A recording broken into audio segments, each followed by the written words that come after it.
From Bravery Media, this is Thought Feeder. My name is Joel Goodman. With me, as always, is the dirigible John Steven Stansel. Can we use that as an adjective? It's a noun. It's a noun also. Calling me a blimp, Joel? Well, just that you float, you know. It's a type of blimp. No, it's fine. But with me, is John Steven Stansel. And if he's not floating now, maybe he will be later, I hope. And we're very, very excited to have our friend Andrew Cassel back on the show. Last time we talked about Twitch. And, you know, Andrew, the thing, well, I don't know. Maybe not the one thing I appreciate most about you, but one thing that I do appreciate about you is that you're always out there on like the frontier edges of what we're doing with community building and social media and you know, whatever social media is going to morph into in the future. And it's always a joy to have you on the show and always a joy to talk with you, even if you're not on the show. So thanks for being here again. It's my pleasure. Thank you so much for including me in your programming. Definitely. We are going to talk about, I think probably a lot of the conversation is going to focus around Mastodon, but you know, in our way of being timely with world events and topics happening, we wanted to focus this episode around the turmoil happening on Twitter as a platform, and maybe like scope it just in general to the landscape of all of the various platforms that higher ed has accumulated over the years, and how effective we are. But maybe, you know, I don't think we're going to necessarily solve a lot of things in this conversation, but hopefully get folks thinking about what the future could look like and where we can go. So yeah, Andrew, like, give us like a short rundown of your reaction, I guess, to everything that's been happening in the world of you know, what would have been called short form blogging back when Twitter first launched. Microblogging. Microblogging, that's right. It was micro, because I think Tumblr was actually short form, wasn't it? Twitter was the super smaller one. But are we going to start to talk about Tumblr? That's exciting. I mean, I've had Tumblr for about 11 years now. I love Tumblr. Dusted it off again in the past. Anyway, you asked about the bird site, as we on Mastodon call it. So in October, as Elon Musk's takeover has he walked into that building with carrying that sink, asking us to let it sink in. I was able to talk with a researcher who works at the Middlebury Institute. I work at Middlebury College, has many connections throughout the world in global affairs. And this is a researcher who studies radicalization, online accelerationists, all that sort of stuff that we've heard so much more about after the January 6th committee was presenting their findings and having their hearings. And he was describing that many people are really concerned about the re-platforming of voices on Twitter that Elon Musk promised to do. And we've seen that has happened, where he's granted general amnesty to people who had been banned. The former president has his voice back on that platform. Of course, Ye or Ye has ups and downs. You know, who knows? He could bribe Elon to get back on there. But it was a red flag for me when this researcher who spent so much time on Twitter said, I'm moving away from the platform. I'm going to keep my account there. I don't want people to take my account over, but I'm going to use other ways to share and connect and grow community. I was like, well, if this person who studies sort of how these platforms are used is changing, I should look into changing that as well. And I had conversations with my team about when are we going to decide, should we stay on Twitter? And we sort of came up with this idea that if the former president does get replatformed, that is a place that higher ed is no longer sort of friendly. It will rapidly become climate change deniers, vaccine deniers, misinformation spreaders, and we've seen that happening on the platform. And we did not want our content, which has to be trusted, to be seen around and in the event. That brand safety, I think, is the sort of marketing term for the decisions that we were making about why or we would stay on this platform. So as time went on, I started looking at Mastodon as an option for the Twitter work that I was doing, and to really explore, what is this platform all about? And you mentioned the other platforms that higher ed has accumulated over the years, and then maybe found success with or not paid attention to. And so as I first entered the Fediverse, which is the term, the genre for the federated servers like Star Trek, the Federation of Planets, where each planet has its own government and culture, but there's a collaboration and cooperation and self-defense that goes on. You'll come to the aid of your federated planet. That is a good metaphor for how the Fediverse works, to sort of wrap your mind around what is the Fediverse. It's like the Federation, and each server has its own identity and sort of community and vibe, and then they all work together to create this decentralized area. So Joel, JS, listeners out there, I'm going to say something that is, JS likes to get people riled up. I'm going to give a hot take right now. We've become so lazy in the work that we do for higher ed. We have become mere organic components in the work of the algorithm, the AI, and the machine learning models that drive those platforms. At High Ed Web earlier this year, was in a session hosted by the amazing Josie Alquist, all about our feelings and vibes to make sure that we're all doing okay. And in that session, we were asked to say, what would we forgive ourselves for? What are we worried about? What can we let go? And a lot of people posted in this anonymous posting that they didn't feel there was purpose in their work. They didn't know why they were doing it. What is the point of this work that we are doing? And I think that's the feeling of, what role do we play in the storytelling that we're doing? If we're just shoveling content into the AI to put out there, then our jobs are one step away from being automated. The RSS can grab that news post, turn it into something, and then post on whatever platform that we want to do. But when I started looking at how to work in the Fediverse to create community from nothing that did not have an algorithm associated with it, that I didn't get those so comforting metrics of impressions and reach, that even if a piece of content didn't get a like or a comment or any sort of engagement, I could still look at it and be like, well, I reached 3,000 people with that, knowing in my heart that's meaningless. But the work of social networking, that developing a community and identity on a server in the Fediverse, was such a breath of fresh air for me, re-energized the stuff that I was doing in my everyday efforts. Because now I had to really think about the hashtags that I was using. Because on Mastodon servers, that's how you find other people, other content to share, other accounts to follow. I've had that same experience, and so I created a Mastodon account years ago when it first kind of cropped up, and then didn't use it because it was I don't know, I probably should have just tried it out. But I think like you, Andrew, I personally moved away, and we've been talking at Bravery Media about what our role is on Twitter if we have a role there, because a lot like the brand safety stuff you were talking about, we have a lot of those same feelings, like, do we want to be associated with those things? But for me, diving into Mastodon, and me being a Twitter user since 2007, a year approximately after they launched, when the algorithm that they had was very young and was not nearly as robust as what we've dealt with, the last 5 years plus.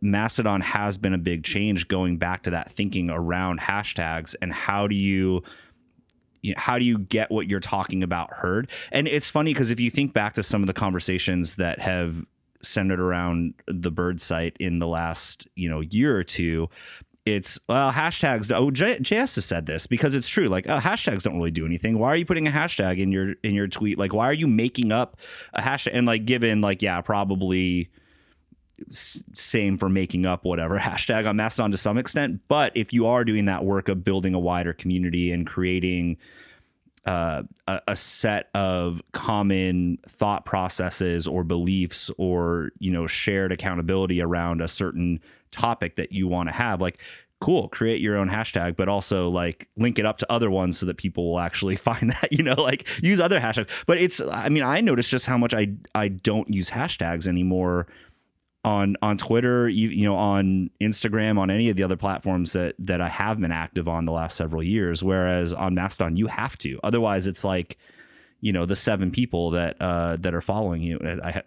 I have a few more people following me than 7, but the 7 people that are following you are the only ones that will see your posts. And yeah, it's an interesting paradigm shift from what we're used to. Joel, the thing that as I've been exploring how to get that content seen, it's the 3 layers of the feeds of Fediverse that have become fascinating to me, how to navigate that. The home feed of people that I follow, the local feed of people on my server in my instance, and then the federated feed of things that have grabbed the attention, not quite an algorithm, but what people in my home and my local feed have been engaging with to bring it over. And that sort of step, so you have your house for your home feed, the local feed, your neighborhood, and then like your county or your national region, which is the federated feed. And so it is those concentric circles of content, like how do I get it to the next one? And how do I get it to the next one? And then how do I explore that place to find things that I want to boost? And there's so much there. But let's take a big step back. I was waiting for this. One of the biggest complaints I see about Mastodon is the learning curve to get on and get started and find communities and whatnot. So let's step back to Mastodon 101, right? I'm a university social media manager and I'm thinking about it. I've never touched Mastodon.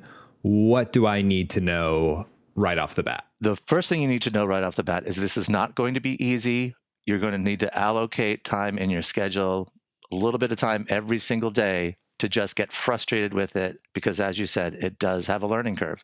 It is work. You're going to be faced, if you log on, you want to start a Mastodon server for your institution, or you want to find one to be on.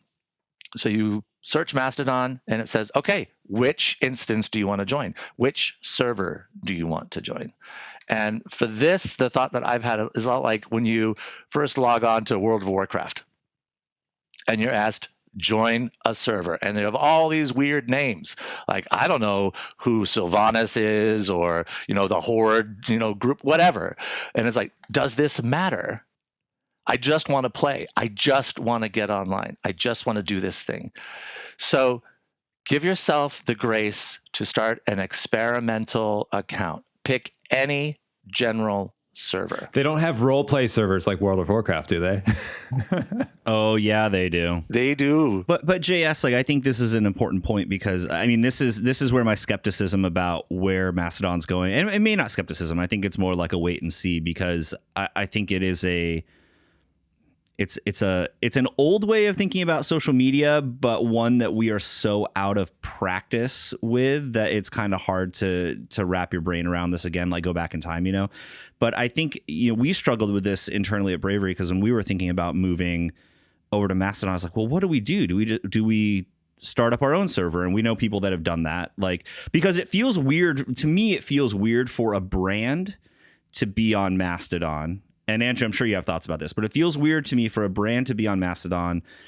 For someone like me that works, we're more business to business. We're working with universities. We're not marketing. We're not working directly with prospective students or students of universities. We're working with, the marketing directors or VPs or presidents or whatever. So our actual audience is probably there, or at least is starting to be there. But for other brands, I feel like it hasn't really hit critical mass yet where it makes sense to jump in. And to me, and Andrew, maybe you found places on Mastodon where this feels different, but I think there's a bit of an aversion to brands being within the Fediverse because Mastodon has been sort of a reaction to the the over capitalization of the algorithms on social media. And so it feels almost like it's supposed to be counter marketing, or very anti-marketing within that space. And so how, as a brand, how do you find a place where you're going to be welcome? And how do you, do you I almost think this goes back to when we all first joined Twitter as individuals and found our communities before there were 1,000 brands creating, weird voices, weird brand voices for themselves and being, trying to be Wendy's all the time. Don't get JS started on that. I love Wendy's, by the way. Yeah. It's everyone trying to be Wendy's. Joel, you said a lot of things that I want to talk about, but I also want to go back to JS's thing about the 101. So if you want to start as your own self first before you launch an account for the place where you work. You need to learn how it works for yourself. You need to sort of understand the culture, the community, just the layers of how it's going to go. The only way to do that is to give yourself professional development time on your calendar, book your calendar itself. If that's a thing that works for you, block that time out, 30 minutes a day, an hour every week, give yourself some time to really learn about it. Launch an account for yourself. Pick whatever general instance that you want. You'll start seeing how it all works. You'll see the names of other servers. They are connected as part of your URL and your account name in there. You'll find people that, look at the stuff. When you see a server that interests you, that you're curious about, you can visit that server. You can already look at the local feed of what that server is like. So you can see what content is this neighborhood all about. What are people putting in their yards? What flags are flying from their houses? What decorations do they have for the holidays out there? What do they believe in? Are there wild dogs running around the street, or is every house mowed and neat and nice and you can wave to your neighbor? You can find that out a little bit just from visiting the local feed of any server. And then you can also visit the federated feed that goes along with that server. So you might think the neighborhood is nice, but it feels a little sketchy. If you visit the federated feed for that server, you can see all I really don't want to be in this place. And one of the things that each server lists is you can block a whole server. So you visit the place that is full of all of these voices you don't want to be. You can find out, this server is interesting. Are they allowing those voices to be seen and heard in this neighborhood? No. Great. So there's much more control. And the thing that I have said about Mastodon, as I've started to explore it and spend time there personally, it's not who you follow, it's who you block. You see a voice in your local feed, you don't like it, block it. There's no culture of they did something wrong. At that first time you see it, you don't like it. Don't give them another chance. Create the home feed that you want. So 101, start a server, an account on an instance that just is there. You don't know why. You can migrate later. So if you find a neighborhood you like, migrate your stuff over there. There are ways to bring all your followers with you. There's sort of issues with content. Doesn't necessarily follow you over there. You can also create alias accounts like, I liked it here, but I have so many things over here. I'm going to post on this one. It's going to show up in this other place.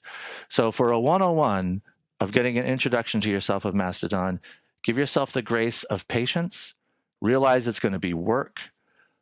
Take that professional development time that it's very, very precious time, but well worth spending, because at the core of the work that we do in higher ed, creating communities, sharing the stories and the success of our students and our faculty and our staff members, we want it to be in a place that's full of respect, joy, and support.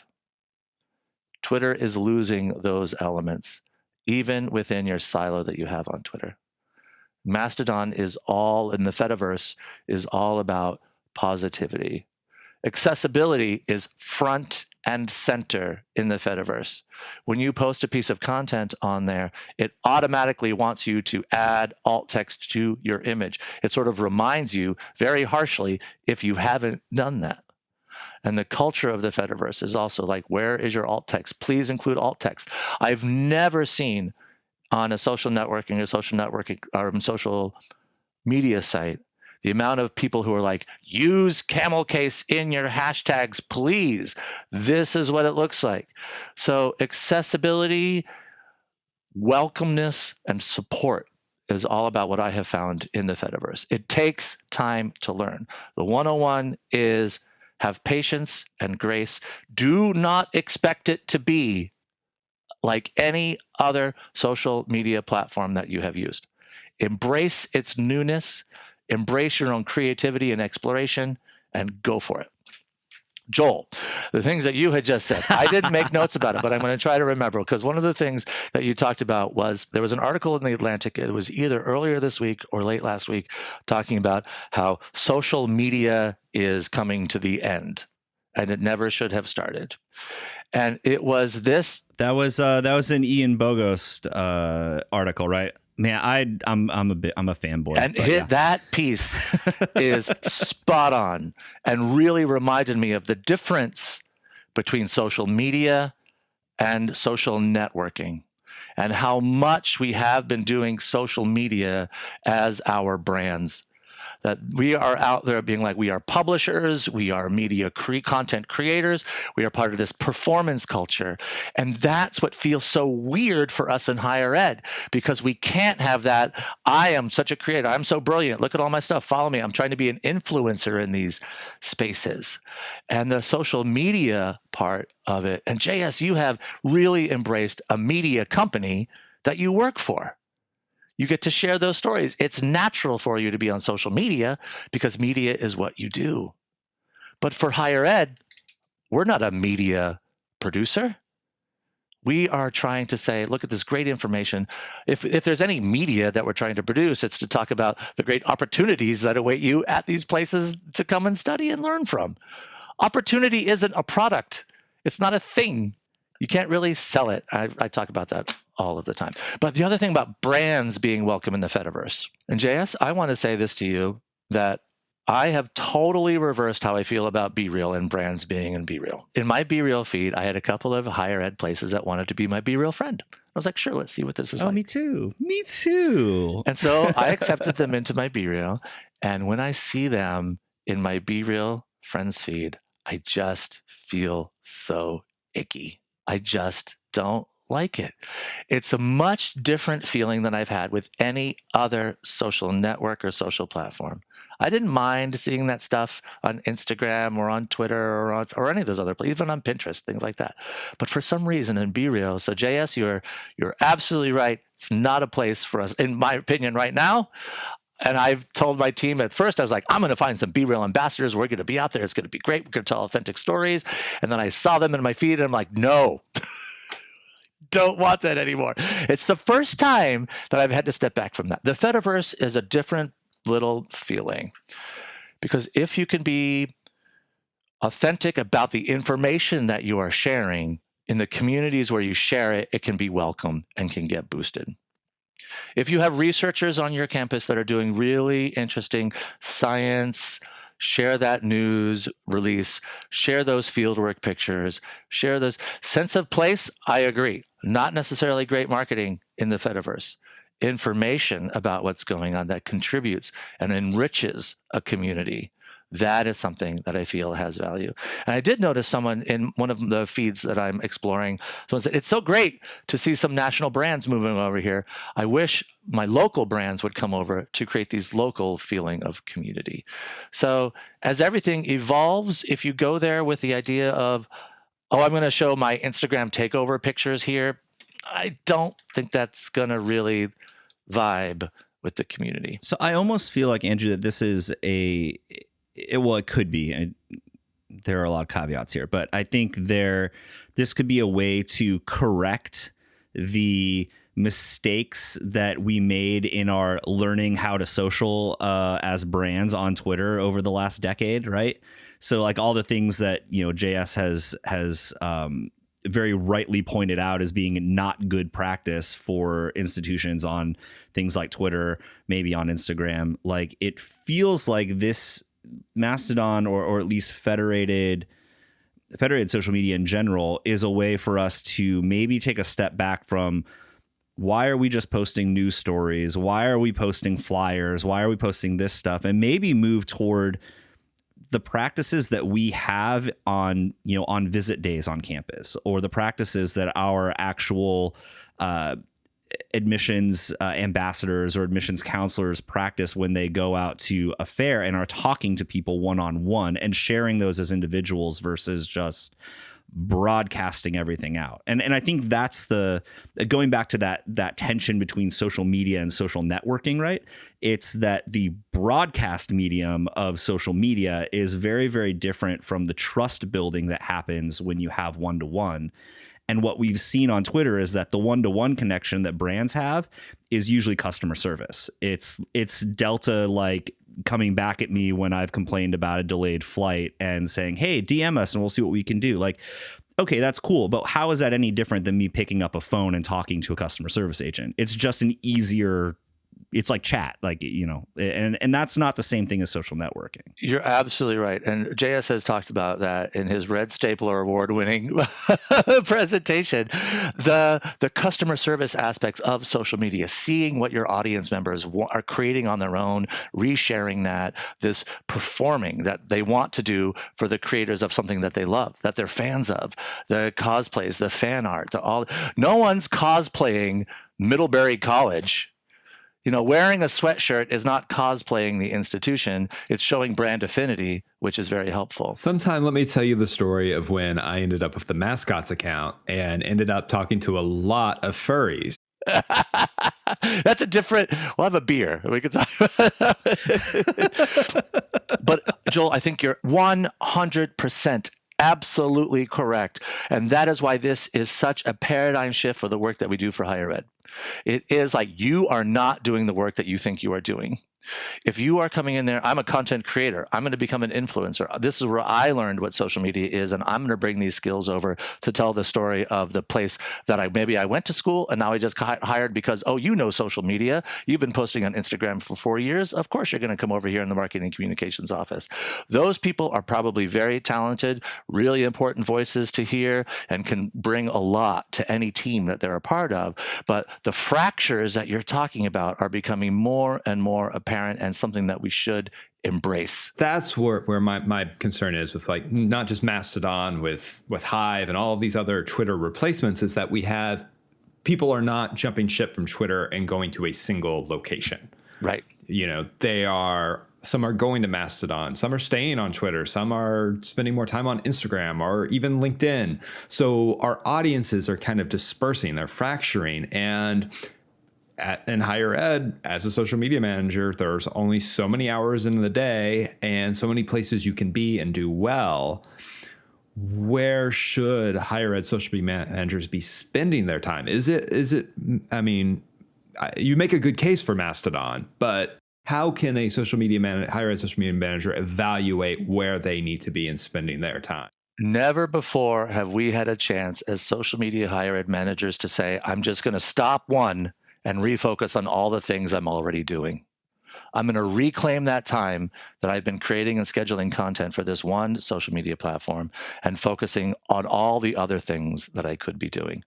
And saying, we have our Twitter, we're keeping it there. But so I guess the answer, JS, the short answer is don't start anything new. Just lean into what you're already doing. And I wish I had more time to do this. I wish I had more time to make this picture pop a bit more. Or I wish I had more time to spend on my YouTube channel. That could always use attention. So it's instead of like, what can I do instead? You've already got, as you say, many other things that you're trying to do already. Just do those things better. I think that makes a good case for at least, and you used this phrase, I've been stealing it from you in your High Ed Web presentation, where you're talking about quitting Facebook and Instagram, of quiet quitting these platforms. Yes. Because you have to remember, I don't think an institution can quit Twitter cold turkey. To the bird app, and there's a joke about birds in there somewhere. Yeah. But because it is on all of those print materials, and that stuff has a long kind of half-life, so I think you still have to keep that account open and fresh, but not spending all hours and hours there. So if somebody does stumble upon it, it's not just this zombie site. I've dialed so far back in the stuff that I share on Twitter that if someone goes there and says, when was the last time they posted? Oh, it was about the same time that Elon Musk took over. I think it's just, you're right. It's hard to go cold turkey for anything that we have become dependent upon. But I think the only way to sort of think, what would I do without it, is to try. is to say, okay, this week I'm not going to share on Twitter. What does that look like and what does that feel like? It's so hard. I have the account. It's still active. I don't want anybody to take it. I don't want someone to get the name of the college and then use it for bad purposes. So I go and I see, and I'm like, what's happening here? Who's this? And the other part about higher ed community for not resisting leaving Twitter is our faculty members have devoted, if there was one social media platform that we knew faculty used, it's that one, Twitter, because their peers were there. They'd go to a conference and they'd be in the back channel of that. They'd talk about their papers and their accomplishments and get people hired and find all that. So they really use it in a way they don't use other platforms. And for them, it's really, really hard to face maybe not being able to use it.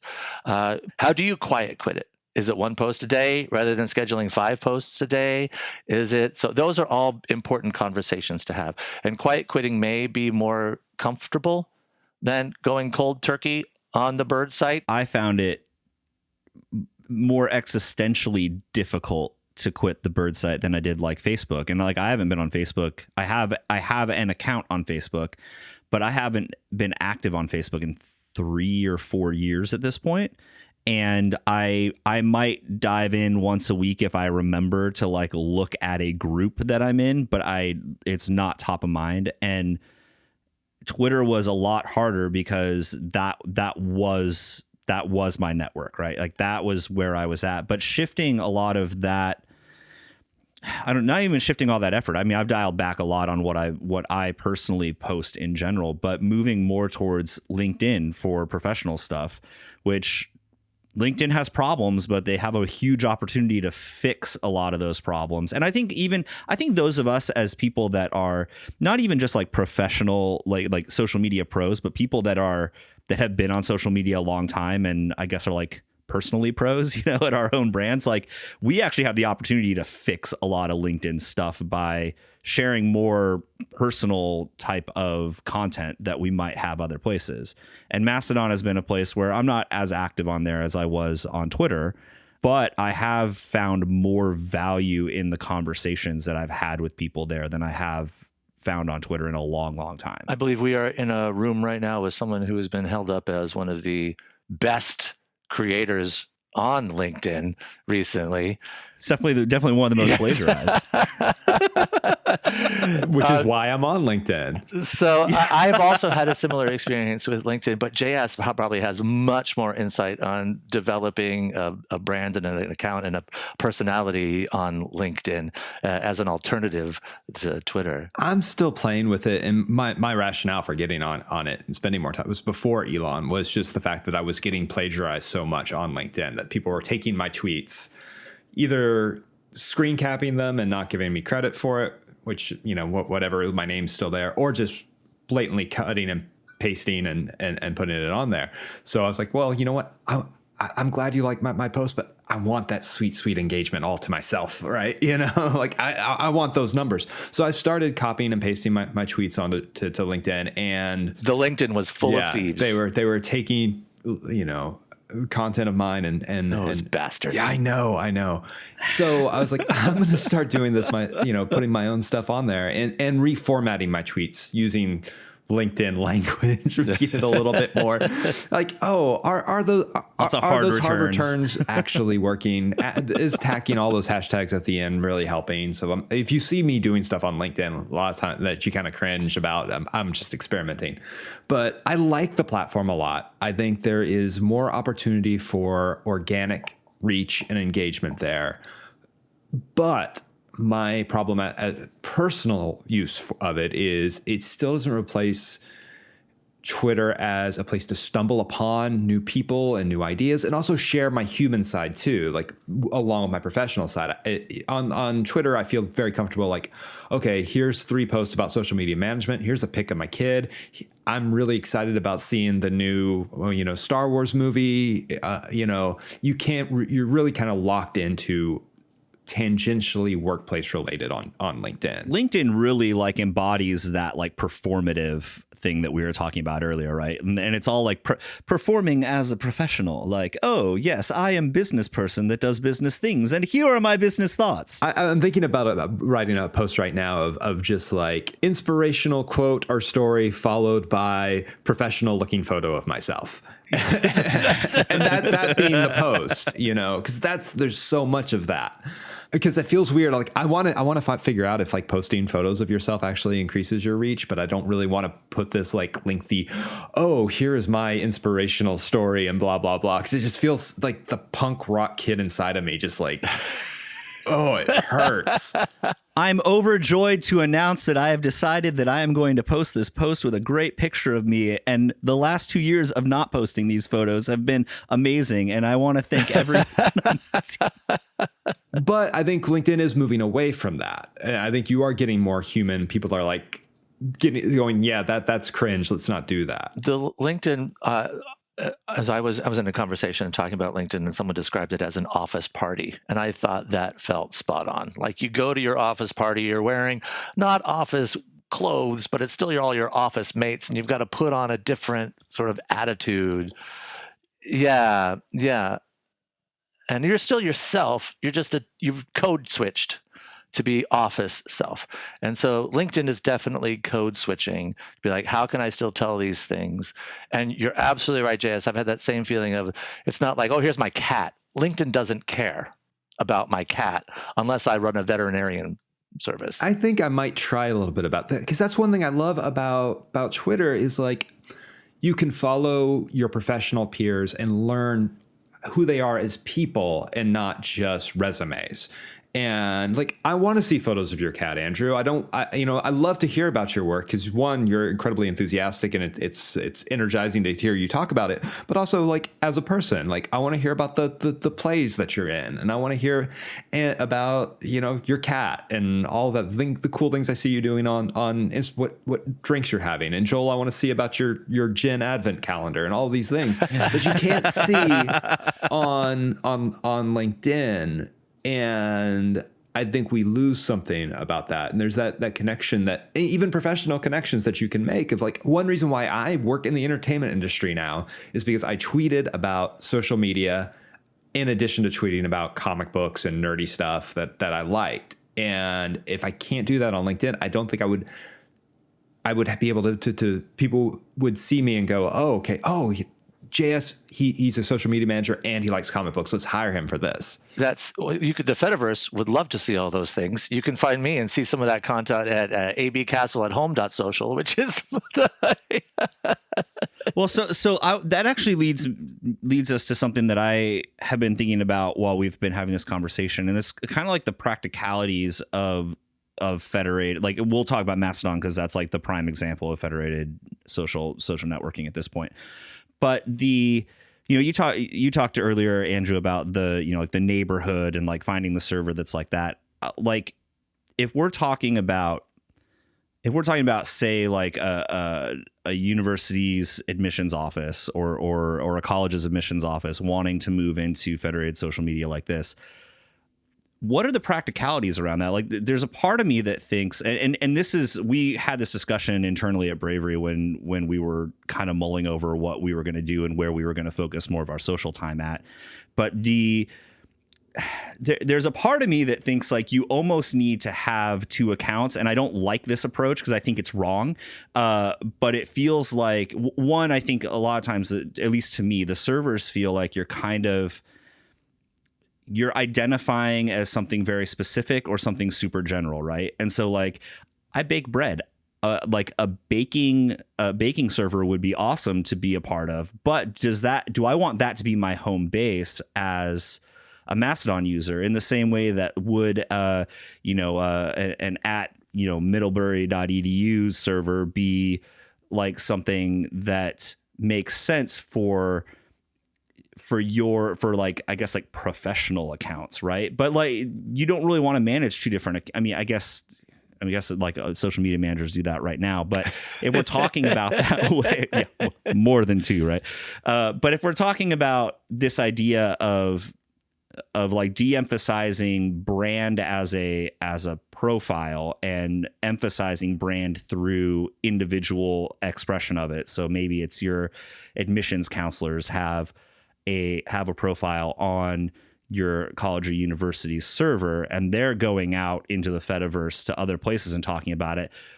How do we I don't know, like, this is just an idea, and I don't know that I like how it works, and I don't know that it's the way that it should work, and I don't know that we can answer that question either. But like, what do you do when, or I don't know, how should we go about thinking about this? I don't know that there's an answer to it yet. I don't know that you have an answer to it, Andrew, but I'll tell you the answer that I sort of came up with thinking about that, Joel. And it was one of the things that I sent this joke email to, lighthearted, I should say, to collaborator, coworker in the ITS department. That was of the Mastodon's documentation thing about creating your own server. And so I sent him an email. I was like, I'm not really serious about this, but look, we could create our own federated server inside the Fediverse for a Mastodon connection. And then as I spent more time on the platform, I realized that that was actually the best idea. And the possibilities of creating our own hosted server. That is, there's single sign-on. There's all these things that you could get. You have to apply to get in there. You have to have a verified email. So I think, to answer your question, the very general idea, yes, institutions will have to create their own federated server. And as I was thinking about that idea, I got so excited about it, because we talk all the time, how can we break down silos? It's one of the things that higher ed has always struggled with. This puts everybody in one silo to communicate with each other. Everybody in that local feed will be from your place. And you can have, like you said, you can have a couple of accounts, and maybe you can start sharing some of those ideas and the things that are moving you and exciting you inside that place. Suddenly you're learning what faculty like, what they're doing outside, the things that they want to share. You're connecting with students, you're connecting with staff members. Usually when anybody who wants to use this place, and getting anybody to use the social networking is already difficult. But I think it is that way. Create your own, because who do you join? Fortunately, as Middlebury, I was able to get an account on Mastodon.social. So it has that sort of, when I was talking to a coworker, he was like, well, we're on the main one. And I was like, well, there really is no main one, but yeah, we're on the main one, I guess, if you want to think of it in that way. Yeah, because then it won't look so silly. Yeah. But if you're at Yale at goofyservers.social, you don't want that. That's part of your brand safety. So there is a little bit of the fracturing, I think, is a good sort of theme for this conversation. Fracturing hurts. It takes time to recover and time to heal.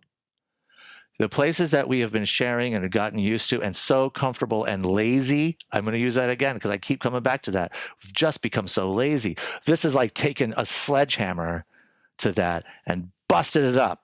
And now what do? I want to cling to what I knew before. We can't do that. As JS mentioned, I'm also a big fan of narrowing and your scope of what you're sharing on Facebook and Instagram. Meta is a bad company for us. We don't want to be there. Twitter is a bad place for our brands to be safe. With no COVID misinformation messages that are going out now on Twitter, they actively are stopping that. Do you want your health accounts to show up in a place where there is no trustworthiness? It's going down all of the time. Brands are there. Why they're still there? It takes time to really figure out where you want to be. You have to have those important discussions. There is no one-to-one change.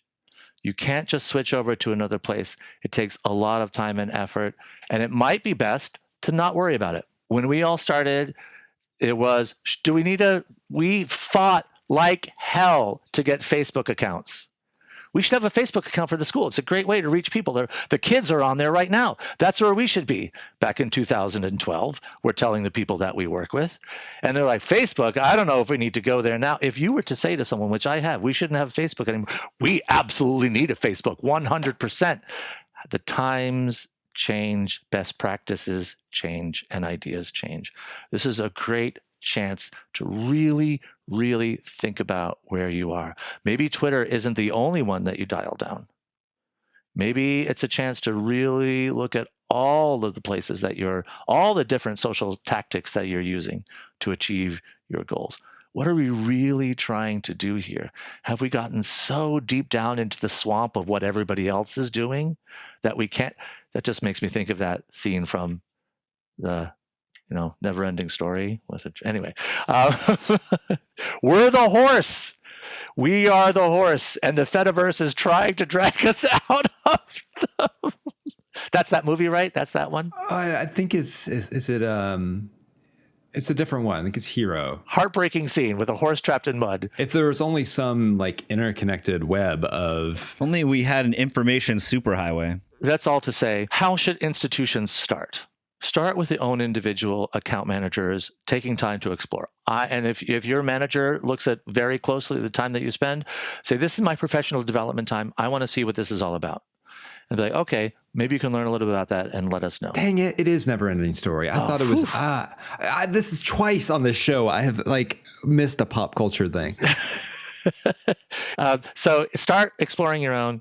Don't try to launch it for yourself. Where we belong on there, we will find those neighborhoods. Make your own neighborhood, build your own houses, fill it with your own population, get people talking to each other. Can you imagine a staff member and a faculty member sharing a space and saying, hey, I saw, thank you so much for the work that you're doing. Absolutely no problem. And I did want to mention for sure, one of the big differences about Mastodon and the Fediverse and Twitter, which has been a source of grave concern for a lot of people. It's on Twitter, we got so used to quote tweeting people. Here's a tweet, I'm adding my insight on it, making a comment on it, doing whatever I'm going to do, and then move on. Mastodon was hardwired to not have that feature.